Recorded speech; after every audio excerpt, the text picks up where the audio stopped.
You're watching Arkansas Style on KARK.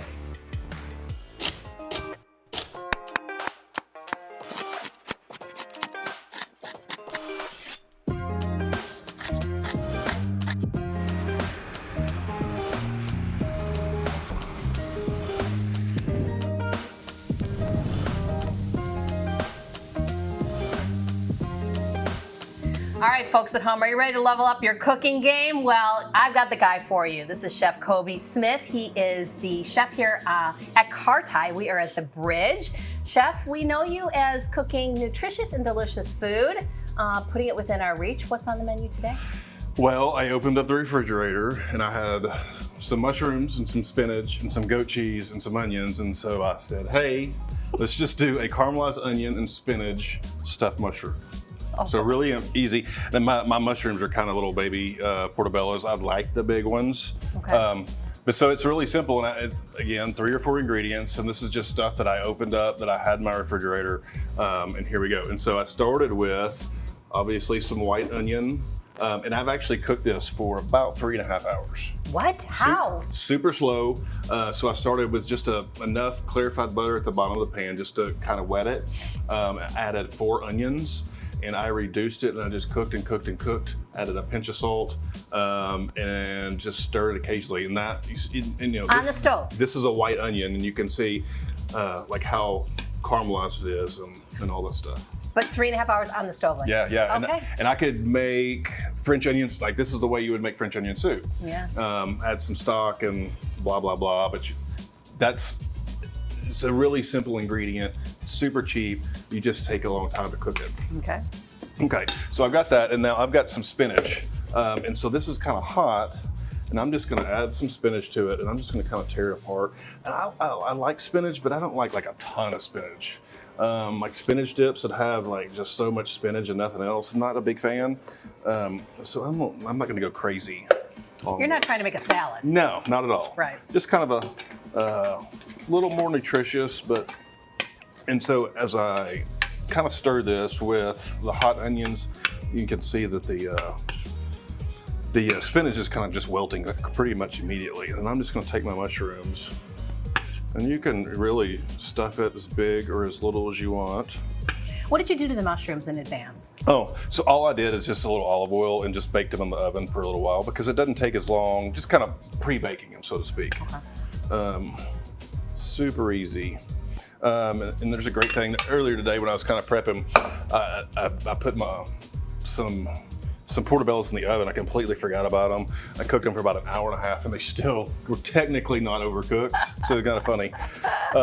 So I've got it all stuffed. And so now I'm gonna take a little bit of goat cheese. And I'm just gonna put it on top.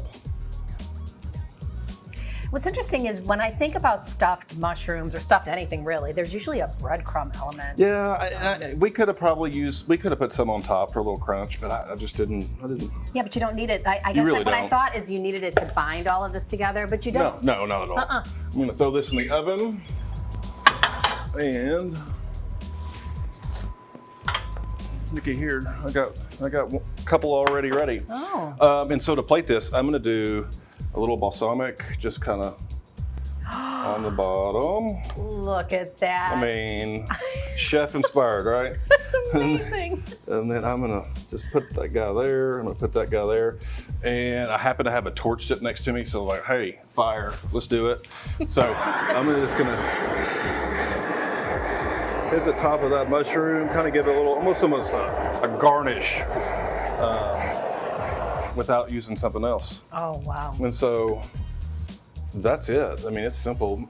And maybe just hit it a little bit on top. That balsamic glaze, is that something that you would just buy at the grocery store? You can, but it's super easy to make. And you just, regular balsamic vinegar, put it on your stove and reduce it really slowly. You don't want to do it too fast because it can kind of change the flavor a little bit, but it can burn really quick also. So low and slow, kind of like we did with our onions. Right. Yeah, so low and slow for maybe an hour, and you can add a little honey because it gets really tart, and some honey will actually balance it out just a little bit.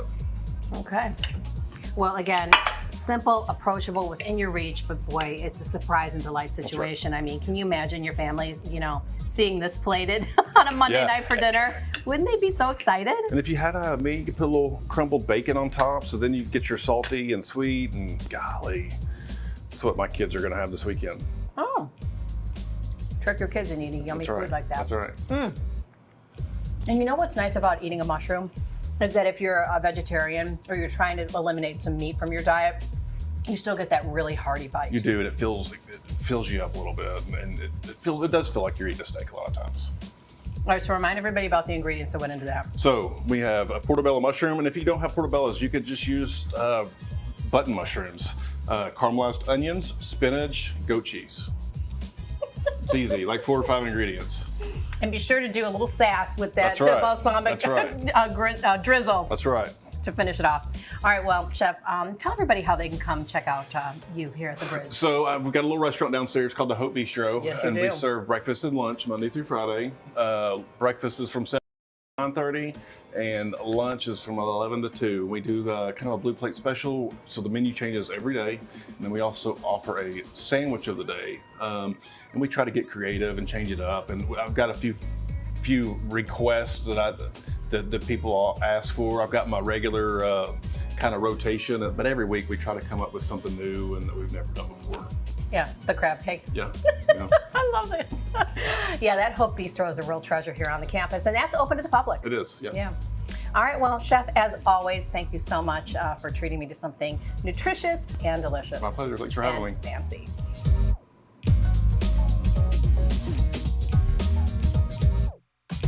What's one gift that you can get or give this Valentine's Day that's sure to please? We'll show and tell next. Stick around, you're watching Arkansas Style.